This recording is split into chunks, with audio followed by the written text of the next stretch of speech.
হিন্দুদের সবচেয়ে বড় উৎসব এবং শিরকের সবচেয়ে বড় আয়োজন আল্লাহর জমিনে, এটা যখনই হতে যায় তার আগে এবং এটা চলাকালীন সময়ে মিডিয়াতে এক শ্রেণীর লোকেরা এই স্লোগানটা খুব বেশি বেশি আওড়াতে থাকেন, ধর্ম যার যার, উৎসব সবার।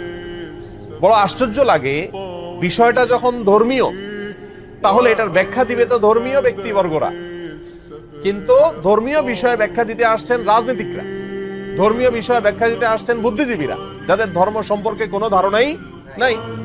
এটা হলো সবচেয়ে বড় আশ্চর্যের বিষয়।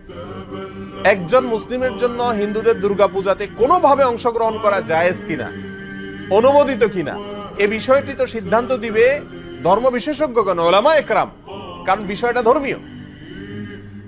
অতএব এটা হলো একটা আশ্চর্যের বিষয়। দ্বিতীয়ত হলো, এই স্লোগানটার মতো অন্তঃসার শূন্য, অযৌক্তিক এবং হাস্যকর আর কোন স্লোগান হতে পারে না।